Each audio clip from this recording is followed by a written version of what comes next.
नमस्कार दोस्तों, स्वागत है आपका मेरे चैनल शेपिंग यंग माइंड्स में। और शेपिंग यंग माइंड्स में मैं एक बार आपके लिए फिर से लेकर आई हूँ एक नई एक्टिविटी बच्चों के लिए। जब हमारे बच्चे छोटे होते हैं तो हम में से कई पेरेंट्स की ये कंप्लेंट होती है कि हमारा बच्चा पेंसिल होल्ड नहीं कर पा रहा है और हमारे बच्चे को लिखने में बहुत प्रॉब्लम हो रही है। खासकर जब बच्चा स्कूल में जाता है और वहाँ पर मैम डायरेक्टली पेंसिल दे देती हैं कि तुम लिखो, तो वहाँ पर बच्चे को बहुत ज़्यादा प्रॉब्लम होती है। तो मैंने आपके लिए एक फ़ोल्डर बनाया है जहाँ पे बच्चे अपनी राइटिंग प्रैक्टिस कर सकते हैं। और ये एक रीयूजेबल फ़ोल्डर है, आप बच्चे को मल्टीपल टाइम्स इस पे प्रैक्टिस करा सकते हैं। अगर आपको मेरा ये वीडियो अच्छा लगता है तो प्लीज़ लाइक करिएगा, सब्सक्राइब करिएगा मेरे चैनल शेपिंग यंग माइंड्स को, और ऐसे ही नए नए वीडियोज़ देखने के लिए मेरे चैनल को देखते रहिए। आइए वीडियो को स्टार्ट करते हैं। तो मैं आपको दिखा पाऊँ कैमरे से। तो मैंने लिया है ये एक सिंपल सा फ़ोल्डर, ये आपको मार्केट में बहुत ईज़िली मिल जाएगा। और इस फ़ोल्डर में कई शीट्स होती हैं। मैंने इसमें A4 शीट्स लगा दी हैं। और A4 शीट्स के साथ साथ अगर आप देखें तो मैंने फर्स्ट में लिखा हुआ है यहाँ पे फ्री हैंड स्क्रिबलिंग। बच्चों को ऐसे सिंपल मार्कर्स जो आते हैं ये ला कर दीजिए और बच्चे को सबसे पहले फ्री हैंड से स्क्रिबलिंग सिखाइए। तो ये बच्चा अपनी पसंद से जो उसको अच्छा लगे वो स्क्रिबलिंग कर सकता है। ये रीयूजेबल फ़ोल्डर है, बच्चा जितनी बार चाहे उसमें स्क्रिबलिंग कर सकता है। और इसके बाद आप इसको सिंपली कॉटन से रफ़ कर सकते हैं और ये एक ही बार में साफ़ हो जाएगा। और इसको आप मल्टीपल टाइम यूज़ कर सकते हैं कोई भी कॉटन का कपड़ा लेकर। तो इस तरीके से आपको बच्चे को जो कुछ भी सिखाना है आप अपनी A4 शीट पे लिख लीजिए। और लिखने के बाद उसको बच्चे को ये फ़ोल्डर दे दीजिए और उसको एक मार्कर पेन दे दीजिए। ये थोड़ा मोटा होता है, इसकी ग्रिप अच्छी होती है, तो बच्चा जो है वो इससे लिख सकता है। तो सबसे पहले मैंने सिंपल लाइन्स लिखी हैं। इन लाइन्स पे बच्चा पैटर्न प्रैक्टिस कर लेगा। Slant lines, straight lines, sleeping lines, जो भी मैंने लाइंस ड्रॉ की हैं आप उस पर बच्चे को, अगर मैं बहुत पास से दिखा पाऊँ तो ये जो लाइंस हैं, लाइट क्वालिटी शायद बहुत अच्छी नहीं हो पाने की वजह से बहुत क्लियर नहीं हो पा रही है। तो ये देखिए, तो इस तरीके से जो भी पैटर्न आप बच्चे को दे दीजिए, जो नॉर्मली आपकी पैटर्न राइटिंग बुक्स में भी होता है, आप इसको घर पे A4 शीट पे लिख लीजिए और फिर बच्चे को इस पे प्रैक्टिस कराइए। तो फिर जब ये साफ़ हो जाएगा तो बच्चा इसको दोबारा से फिर से इसको लिख सकता है। तो जब आप इसको रफ़ कर देंगी तो ये एकदम दोबारा से नया हो जाएगा और बच्चा इस पर मल्टीपल टाइम प्रैक्टिस कर सकता है। तो यहाँ पे देखिए मैंने शेप्स दिए हैं, फिर ये वेविंग लाइन्स हैं, लाइन्स पे प्रैक्टिस कर सकता है। शेप्स हैं OA। जब बच्चा इस तरह की होल्डिंग सीख जाएगा तब इसके बाद आप बच्चे को लेटर्स दीजिए। ABC आप लिख सकते हैं, जैसे मैंने एक साथ पूरे लेटर्स लिख दिए हैं। आप बच्चे को एक बार में केवल A दे सकते हैं, उसको पूरे पेज पर A की प्रैक्टिस करने के लिए दे सकते हैं। यानी कि मल्टीपल टाइम्स आप A4 शीट पर खूब सारे A लिख दीजिए और बच्चा इस पर कई बार पेन को चलाए। और नहीं तो जो मैंने लेटर्स लिखे हैं इस तरह आप ABCD लिख लीजिए, बड़े थोड़े लिख लीजिए। अगर आपके बच्चे को थोड़ा सा छोटा है तो और बड़े लेटर्स में लिखिए और उसको इस पर मल्टीपल टाइम प्रैक्टिस कराइए। तो ABCD लिख सकता है, यहाँ पे छोटी ABCD की प्रैक्टिस कर सकता है।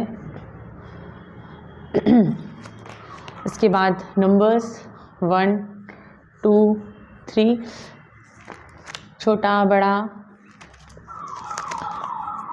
Cat bat mat, right word writing. जब बच्चा पैटर्न सीख जाए फिर लेटर्स लिख जाए तो वर्ड्स पे इस तरीके से उसे एक सिंपल स्टेप वाइज आपको राइटिंग प्रैक्टिस करानी है।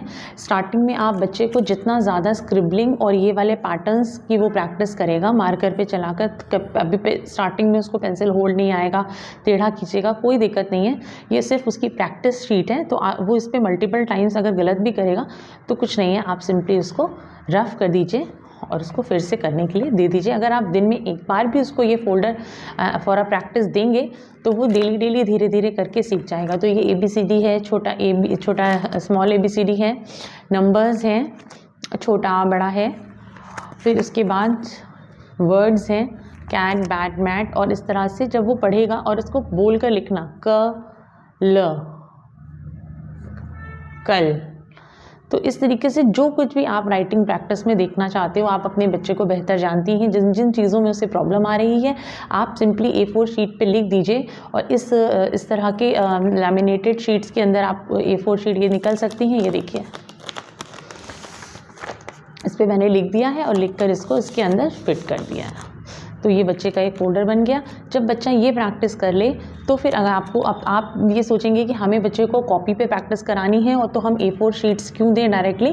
तो पहले बच्चा बड़े लेटर्स को लिखना सीखता है। जब वो बड़े लेटर्स को लिख लेता है तब उसको आप उसकी कॉपी की शीट्स को भी इसमें लगा दीजिए और कॉपी की शीट पे जैसे उसकी मैम डॉट रखकर लिखने को देती हैं, वैसे ही आप भी 1 2 3 4 या नंबर्स या लेटर्स दे दीजिए और फिर वो बच्चे को उसी पे प्रैक्टिस जैसे इस तरीके से 2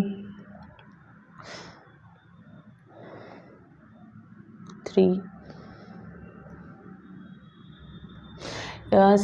शीट्स पे लिखने वाले मार्कर्स आते हैं तो वो भी आप लाकर दे सकती हैं, जो ईजिली रिमूव भी हो सकते हैं। ये देखिए 5। इस तरीके से आप बच्चे को लिखने के लिए, जैसे मैंने 1 2 3 की शीट लगाई है और यहाँ पे ABCD A B C, तो इस तरीके से बच्चा मल्टीपल टाइम कॉपी पे की जगह इस पे लिखकर प्रैक्टिस कर सकता है। तो इससे क्या है कि इससे एक तो आपके पेजेस सेव होंगे, बच्चे की प्रैक्टिस के लिए आपको बार बार नई कॉपीज़ लाकर नहीं देनी पड़ेंगी, और दूसरा ये है कि बच्चा जब इस पर अच्छे से प्रैक्टिस करना सीख जाएगा तब आप उसे कॉपी इंट्रोड्यूस करिए और फिर वो कॉपी पे पढ़ना सीख सकता है। तो ये जो सिंपल फोल्डर है ये आपको घर पे बहुत ईजिली मार्केट में बहुत ईजिली मिल जाएगा और घर पे आप अपनी पसंद से बच्चे को प्रैक्टिस करवा सकती हैं। और ज़रूरी नहीं है कि मैंने जो आपको पैटर्न दिखाया है ये मैंने अपनी हिसाब से पैटर्न को लगाया है, आप अपने हिसाब से पैटर्न राइटिंग बुक लाकर वो भी दे सकते हैं। लेकिन बच्चा एक बुक को बार बार इरेज करेगा, रफ करेगा, उससे अच्छे ये तरीका है कि आप इस तरह का फोल्डर क्रिएट कर लीजिए और उसको वो कितना भी चाहे कितनी बार भी ये अपनी पेंसिल होल्डिंग, लाइन ड्रॉ करना ये प्रैक्टिस कर सकता है, मल्टीपल टाइम्स को वो उसको प्रैक्टिस कर सकता है और ये ईजिली रिमूव हो जाता है। तो ये बच्चे को आसानी से वो इसे यूज़ कर सकता है। और सबसे पहले उसे फ्री हैंड स्क्रिबलिंग सिखाइए। तो इस तरह का फोल्डर आप घर पे बना लीजिए और आपको बच्चे के लिए पेंसिल होल्ड उसे देखिएगा। जब आप उसको अगर दिन में एक बार भी प्रैक्टिस कराते हैं तो उसे आसानी से ही आ जाएगा। तो आई होप आपको ये वीडियो अच्छा लगा होगा। ये फोल्डर आप घर पे बनाइए। मैंने जब मेरा बेटे ने लिखना स्टार्ट किया था तो मैंने उसे ये फोल्डर बना कर दिया था और ट्रस्ट मानिए इस तरह के मार्कर्स आप और बेहतर क्वालिटी के ले लीजिए जो रिमूवेबल भी हों और शीट्स पे अच्छे से लिख सकें। बच्चे को उनके फेवरेट कलर के मार्कर ला कर दीजिए, उससे उनको लिखने में अच्छा लगेगा। मैंने शीट्स बिल्कुल प्लेन लिखी हैं। अगर आपके पास, जैसे मैं वर्किंग हूँ तो मेरे पास इतना टाइम नहीं रहता कि मैं बहुत क्रिएटिविटी कर सकूँ। अगर आप थोड़ी सी क्रिएटिविटी शो करते हैं तो आप कलरफुल ऑब्जेक्ट्स बना सकते हैं, ड्रॉ करके कलरफुल शीट्स भी बना सकती हैं प्रैक्टिस के लिए। और आप जितना बेहतर इन शीट्स को बनाकर बच्चे को प्रेजेंट करेंगे उतनी ही बेहतर तरीके से बच्चे को इसमें लिखने में इंटरेस्ट आएगा। तो आप इस तरह का एक बाइंडर जो है, राइटिंग बाइंडर, आप घर पे बनाइए और बच्चों को राइटिंग की प्रैक्टिस कराइए। और जब उनका पेंसिल होल्ड अच्छा हो जाएगा तो वो खुद ही ईजिली अपनी कॉपी में काम लिखना सीख जाएंगे। और आप में से कितने को ये बाइंडर अच्छा लगा और आपको हेल्पफुल हुआ, आप मुझे कमेंट बॉक्स में बताइएगा। और मेरे नेक्स्ट वीडियो के लिए आप सभी बेल नोटिफिकेशन पे हिट करिए ताकि आपको वीडियोस अच्छे से मिल सकें। और लाइक करिए मेरे वीडियो को, सब्सक्राइब करिए मेरा चैनल शेपिंग यंग माइंड्स। नमस्कार।